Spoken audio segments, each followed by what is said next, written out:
Dr. Alina Polyakova is the president and CEO of the Center for European Policy Analysis. She's coming off a pretty busy week, and I don't think it's going to slow down for her. The 61st Munich Security Conference just happened, and I'd like to speak with her about her takeaways. I've been watching some of your comments, and you said that the MSC this past year was extraordinary and clarifying. What were your biggest takeaways? Well, thanks, Kari. It was great to see you in Munich on the ground amidst the madness. And the madness continues, if you want to call it that. I think for me, the conference was probably the most extraordinary Munich Security Conference that I've been to, maybe with the exception of the one that happened in 2022, which was just 3 days before the full-scale Russian invasion. But uh, at that time, in 22, the vibe, the atmospherics were just about the invasion is about to happen. What are we going to do? It was an inevitability to it, among many, though not all. This year, I think the defining feature of the atmosphere was panic and anxiety. And panic and anxiety over what the US administration was going to say about its commitments to European security, what the US administration was going to say or do about the war, Russia's war against Ukraine. And for me, it was extraordinary in that sense because it was the most tense transatlantic affair I've ever been to in my life. And it was clarifying because it gave us a much better understanding of where the White House was going to go, at least in their pursuit of a so-called peace deal with Ukraine. Up to that point, it really wasn't clear. The signals were very chaotic all over the place, but it's become very clear since Munich as well, where the White House is heading, where the U.S. is heading, as it pursues negotiations directly with the Russians. So that's actually maybe a positive that at least there's some understanding of where the US is, because there wasn't a lot of understanding of where the US was. CEPA had actually, just before Trump had announced his negotiations with the Kremlin, came up with 7 points of what peace in and for Ukraine could look like. Those 7 points were a little bit different than what the Trump administration is doing right now. Is the work that you put into that now irrelevant, or is it still relevant in some way? Well, I mean, to be honest, ideas have a way of becoming relevant at the right moment, right?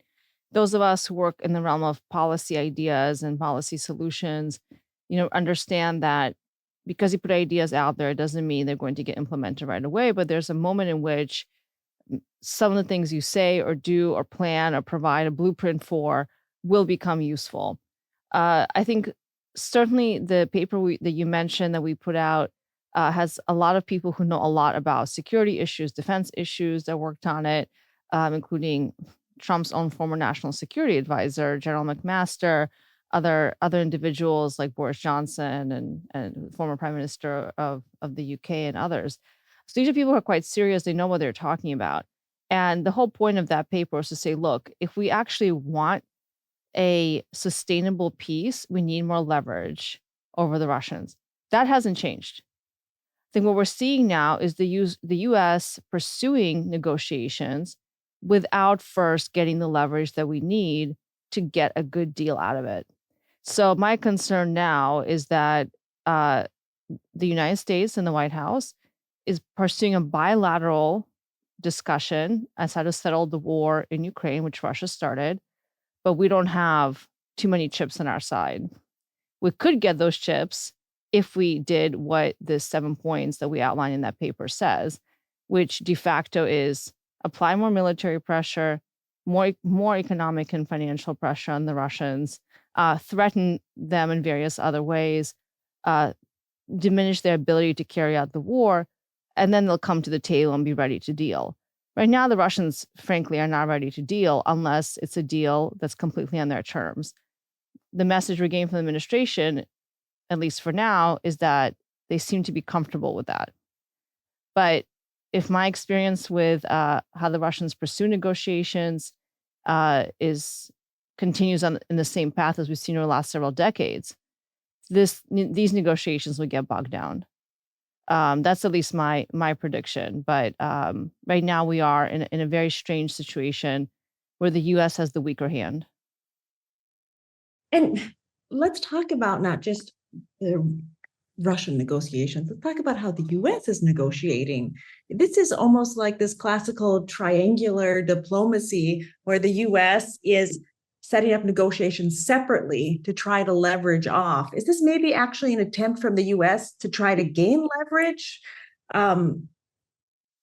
If it was, the tactics and the strategy are beyond me right now. What we know from whether it's a diplomatic negotiation or business negotiation over a contract, is that you have to have things that you are willing to give away. They're not so important to you, but are very important to the person at the side of the table. And the more of those things you have, the more likely you are to get to a deal that will benefit you potentially more than the other side.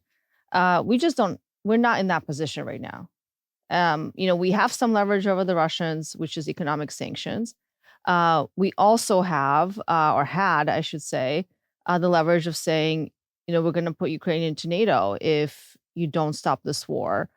Because let's be clear, the ability to stop the war is 100% Putin's decision. He started the war. He can end the war at any moment. It's his decision. But that's not where we're at. We're taking those chips off the table. The U.S. Secretary of Defense, right before the Munich Security Conference, said that the U.S. has ruled out NATO membership for Ukraine, ruled out sending boots on the ground, any soldiers or support into Ukraine. We've taken those chips away from ourselves before we even got to the table.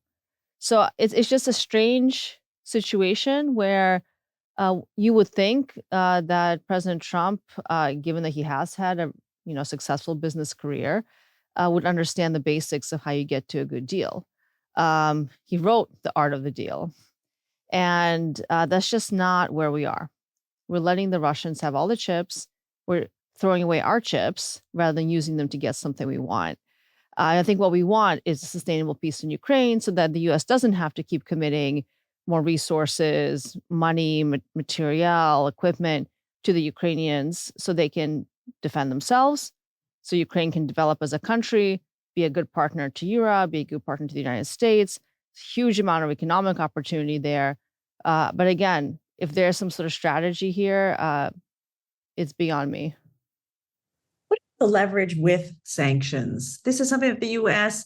did try to utilize a little bit with Biden's Repo Act. There's about 4 to 5 billion that the U.S. controls, but the European Union is actually sitting on about 300 billion of the Russian National Sovereignty Fund. The Europeans are reluctant to freeze that or they've frozen it, but to give it to Ukraine for rebuilding because they don't like the implication of what it means, because they're setting precedents then that countries can go around freezing each other's assets. And the Biden administration seemed more than willing to do that. What is now with the Trump administration the feeling? And it was no shock that now in Riyadh, the head of Russia's sovereign wealth fund was part of the negotiations, which indicated to me as an observer that they're running out of cash. There's estimates that they only have about 12 months left. Why is the U.S. negotiating now? I think that's exactly the right question to ask, Kari, as the question I think we're all asking ourselves. It's hard to know how long the Russians can really carry out what has been a war economy on steroids. They're spending more on their defense budget now than the entirety of their domestic expenditure. So like you think about healthcare, infrastructure, all those kinds of things that every country has to spend money on. We spend the most on that in the United States. Our defense budget is not the biggest expenditure in the United States. It's things like, healthcare and infrastructure, roads, all that kinds of stuff. And for the first time, the Russians are spending much more on defense than they are on their domestic expenditures. And that really signals that the Russian economy is suffering. And the sanctions have had the effect of, in the longer term, in the last 3 years, locking out Russian businesses, Russian banks' ability to get loans, to take credit. So they're running low on cash and their credit lines are closed off. And to be clear, China really hasn't been that helpful because the Russian economy is not a great investment opportunity right now. And the Chinese also have seen that, and Chinese businesses have not invested and have not provided off ramps and credit lines to the Russians. So the writing's been on the wall, and most predictions say exactly as you said that the Russians can only really maintain this level of spending.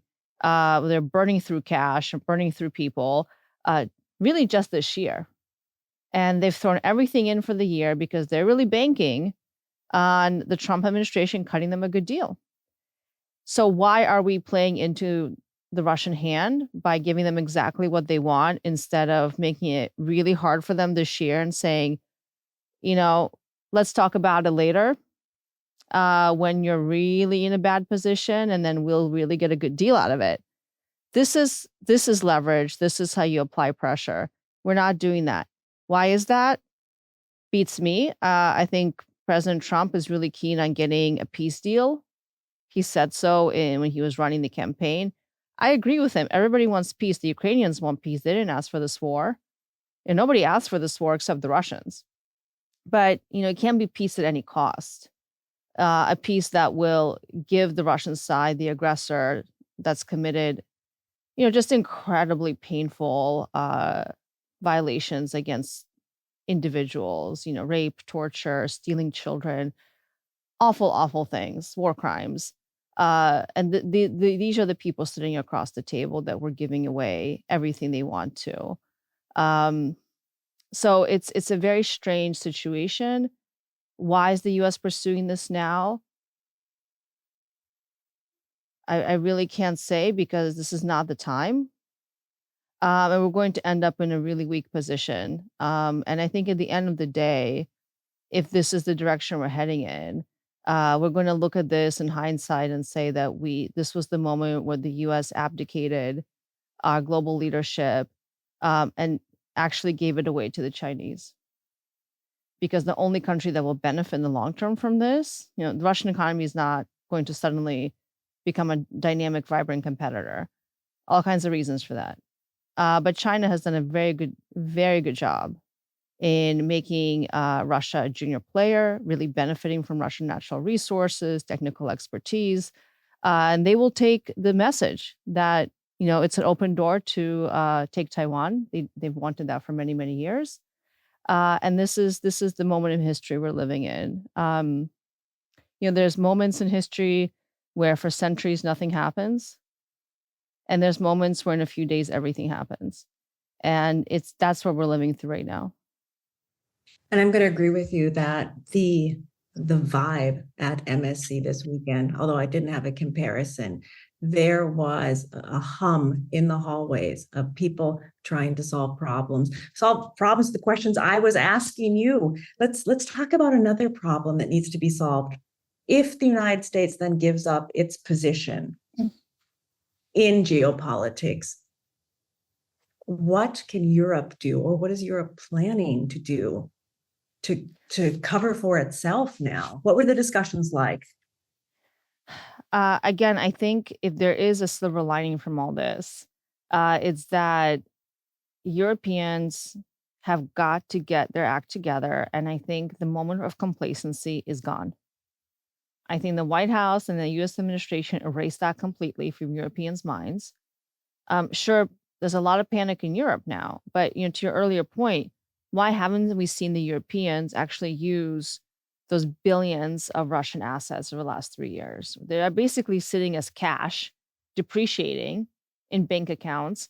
Why haven't they just taken it and said, we need money to pay for the war? It's sitting right here. Let's just take it. I think some of the currency effects that you alluded to are overstated. And also in a time of war, you have to take on risk.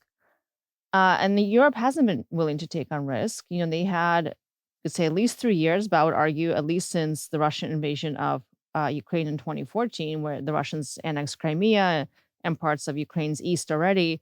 So it's more than 10 years now to invest in their defense industrial base, stop depending as much on the United States, and actually do things like very basic things like assets since 2022, but also actually investing in their ability to produce weapons, in their ability to have armies. Europe has no ability to defend itself without the United States. They can't even muster a significant defense force to send to Ukraine if the need became that, which it might. And so Europe is deeply vulnerable. And right after the Munich Security Conference, as the negotiations between Russia and the United States were kicking off in Saudi Arabia, what we saw was an emergency leaders meeting that President Macron called in Paris. And many of the big European leaders came to that. But what was the outcome of that? There's a lot of hand wringing and debates. Maybe they discussed removing these debt ratios that all European countries have to abide by, which basically means they can't borrow money to invest in defense at a significant level, which is what they have to do. But have they actually done it? We saw an announcement from the UK and some other countries saying that they'd be willing to send troops, but how many? From where? Where are they going to come from? So Europe's role in the world is becoming irrelevant, despite the fact that Europe still has one of the largest economies as a whole, like the EU bloc. It's the largest trading partner to the US. It has a huge amount of resources, but they haven't gotten it together. I see it as a problem with building trust also within the EU, because there is this huge gap in threat perceptions. And this past weekend, maybe the ones that didn't want to acknowledge how big the threat was had to acknowledge it now. But this gap really eroded a lot of trust. Do you think now that Europe is taking the threat seriously? You just said they met, but they didn't really have any solutions. I think they see this threat very clearly. Again, when you look at the frontline states, meaning the countries closest to Russia, they've seen the writing on the wall for some time. It's the reason why Finland and Sweden, after hundreds of years of neutrality, joined NATO. The countries that used to be occupied by the Soviet Union, they don't want to go back to that. The Poles, the Balts, all of these Central Eastern European countries. But then as the further west you move to Italy, Spain, Portugal, those threat perceptions, like you said, start to shift. And the big problem we've had in Europe is that there's been a huge leadership gap. Europe has traditionally been driven by France and Germany. That is the basis of the formation of the European Union decades ago. It was really to prevent war between these two countries that literally fought each other for centuries over and over and over again. And the European Union was successful in preventing that through this basic theory that the more integrated you are, the less likely you want to kill each other. And that has worked. So we have had peace on the continent, but they really underestimated the threat from Russia post the Soviet period. And we don't have a leader in Europe that can cohere a common European defense agenda, a common strategy, how to deal with the United States. Now, the US has taken a very different political turn. There's basically a hung parliament in France, so Macron is in a very weak position. Germany has their elections this upcoming weekend, so we'll see what happens, but I think it's very likely there's not going to be a coalition government for some time, so we'll have de facto paralyzed Germany. So where's that leadership going to come from? Italy is not a country that has a lot of legitimacy in the Nordic Baltic space, but they certainly have a relatively stable government. You have Poland, of course, which is the big heavyweight now in the East and spending 5% of their defense. They have one of the most dynamic, booming economies, all the opportunities to emerge as a leader, but they haven't taken up that opportunity either. So that leadership vacuum just means that all those really hard decisions that Europe has to make sort of get lost in committee rather than getting done. And there's other leaders we can mention in Europe, but the bottom line is that there's a real vacuum. And it's really, really dangerous right now when you have an aggressor who is very good at sensing weakness and finding the right opportunity to invade militarily or, carry out a shadow war in Europe, which is what the Russians have been doing now for years. And there are so many uncertainties. We know as political scientists, when there's a threat that's properly assessed, people have a tendency to move a little bit to the right with their policies. We have a German government which is trying to spend more on defense. There's a real possibility that a far-right government might have more control in Germany as a result of all of this. And J.D. Vance, showing his close relationship with the leader of the AfD right now, visiting her instead of Olaf Scholz while he was in Germany, might encourage some voters to vote for the party whose leader has better relations with the U.S.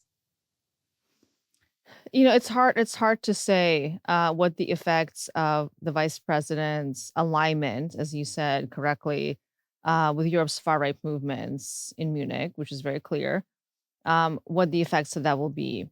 I haven't seen the latest polls for the AfD. I mean, they've been polling in second place across Germany. For people who may not be aware of this political movement, it's a little over 10 years old. They started out more as a liberal economic party, but have taken on, I think you could call like a very typical far right turn against migration, against kind of so-called neoliberal economic policies, globalization, all of that. But they're also very, very pro-Russian. And there's been multiple investigations into the AfD's relationships to Russian intelligence operatives over the years that were recently reported on, but had been kept confidential and secret by the German government for some time. So certainly there's a Russian hand here as well. How strong it is hard to say. And again, that sort of brings the whole geopolitical conversation that we're now having. It is all quite connected, because the Russians have for years, and this was an old Soviet policy, seen more extremist parties on the left and the right as great opportunities to disrupt and divide countries. So in the Soviet period, they invested very heavily into communist movements across the world. They tried to push back against mainstream political parties that are more aligned with the United States. And in the post-Soviet period, they've seen the opportunity with the far right. And there's a long history across many European countries of the Russians really trying to, provide financing. There's documentation of this, or really infiltrate these far-right political movements. And so the AfD is no different. So when we have the U.S. president, say these things, it's not just about, values that maybe J.D. Vance and others see themselves aligned on. You can say those are right values, wrong values, that's up to you to decide. But I think the real issue here is that these parties also have a worldview that would throw European security under the bus, would open the door to Russian and potentially Chinese influence as well across Europe, which I would think the U.S. doesn't want. And if these parties do win, the likely outcome in Germany is that despite AfD's high numbers, and Chancellor Scholz said this in Munich, that categorically they will not be in government because the rest of the parties will refuse to cooperate with them. Whether J.D. Vance's alignment gave them a bump electorally, I can't say. I doubt it, frankly. These parties are moving in a trajectory towards probably getting at least 20% of the vote, at least in the German election already, without the vice president's support. And I think that's probably where we're going to go. But how does Germany have a government if they aren't cooperating with the second largest party? Yeah. You were talking about disruptive forces. You also took part in several conversations that dealt with AI and AI making decisions in terms of warfare. What were some of the key themes that came out of those discussions? No, thanks for bringing that up. I think in Munich, it was a bit of a split set of conversations that at least I was a part of. There was, of course, a big conversation on the issues we're talking about, kind of U.S. realignment, pursuit of negotiations with the Russians, what that means for European security and Europe's role in the world. That was the big conversation. But in private, there were also a lot of conversations about what we're learning in terms of defense and security from Ukraine's uh, desire to push back and defend the line against the Russians. And one of the things that's been coming out, of course, for the last 3 years is that the future of warfare is very much in the autonomous space. Drone warfare, but not just drones. We've had drones for a long time. That's not new. But the fact that increasingly there's AI capabilities that allow these, small, large machines to talk to each other, and also to take human decision making out of the picture at a certain point. This is like the autopilot, basically, right? And so a lot of the conversations are really about what is the new edge of innovation, what is actually already being tested and implemented in the battlefield, and what can we learn from that? And I think, to my mind, some of the big takeaways is that the wars of the future aren't going to be like Star Wars. They're going to be a combination of like World War One type trench warfare, where unfortunately we still have people getting killed by tanks and guns and ammunition, all that kind of stuff, missiles. And then that's going to be combined with increasingly autonomous capabilities in the drone domain, not just in the air. There's also sea drones, land drones, right? So that's where we are. And I think the interesting part is that you can also now, I think, basically turn the dial on how much autonomy you want these drone capabilities to have, right? So if you're sending a bunch of drones into enemy controlled territory, the only people there are going to be, Russian troops, let's say, you can really turn up the automation and say, even if you, the drone, are not 99% confident that your target is enemy target, if you're only 80% confident, you still take the shot. Right. And then in other areas where it's maybe more precision, it's more direct combat between both friendly and enemy sides, you need a much higher level of precision, right? You don't want to accidentally hit your own people, your own infrastructure. So at that point, you can turn up the precision, unless you're 99.9% sure that this is an enemy target, you don't take the shot. But again, you are providing all these instructions in advance, and then you're letting the automation and the AI make those decisions in battlefield. And I think the reason that's happening is also because of things like jamming of communications, right? They make it very difficult for a pilot to retain complete control of a drone from takeoff to target, because the communication line, that signal, gets jammed by the enemy, and then you're flying blind. You have no idea where the targets are.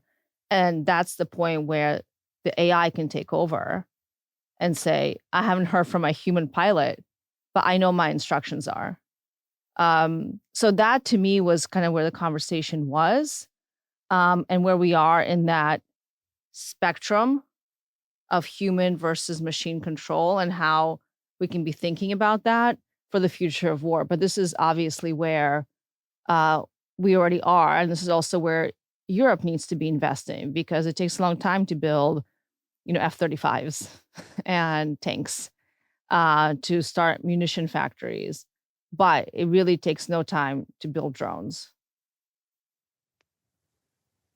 That sounds like a lot of scary information. I talk to people with multi-layered messaging. If someone who's not as involved in this topic as you are, or any of the topics that you discussed today, the Center for European Policy Analysis has information available on their website. So if anyone wants to do their own research, they can come and read research from you and all of the fellows at CEPA. Have you noticed that this is important now because well-informed societies are resilient societies?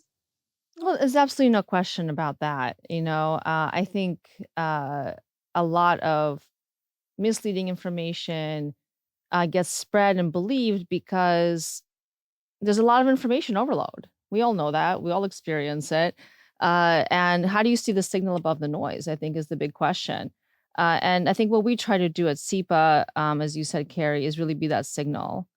And not just provide, facts, certainly provide those, but also help people understand how to interpret those facts in a way that is evidence-based, that is not based in rhetoric or conspiracy theories or whatever else, but that's evidence-based, is based on what's actually happened and transpired, and provide some of that context to people. And I think the conversation we've had today, where you and I were both in the room where it happened, in Munich, had lots of conversations with people there, people who have worked on these issues their entire careers. It's a very high level, expert driven event. We're able to really get that firsthand information. I think that's really, really important. That it's not someone said this and retweeted that, or reposted this on TikTok or wherever. That's really about, I saw this in my own eyes. I experienced this. I'm relaying it to you directly.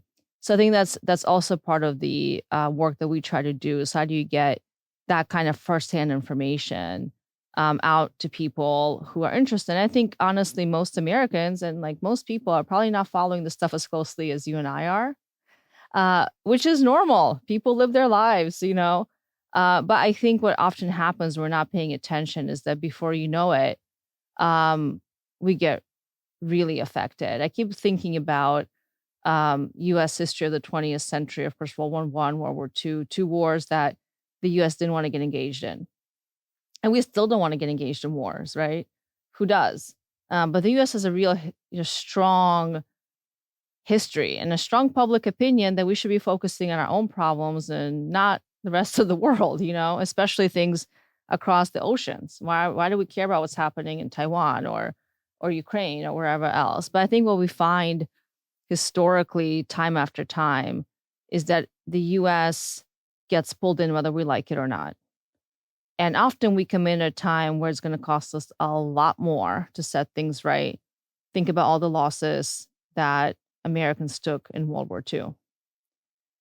And I really fear now is that we're in that moment again, where everyone is very focused on their own lives. There's economic pressures, inflation pressures, all those kinds of things, and we're not paying attention. And when that happens, the world tends to pay attention to us more. Dr. Alina Polyakova, President and CEO of the Center for European Policy Analysis. Thanks for talking with me today. Thanks, Kari. It was such a pleasure.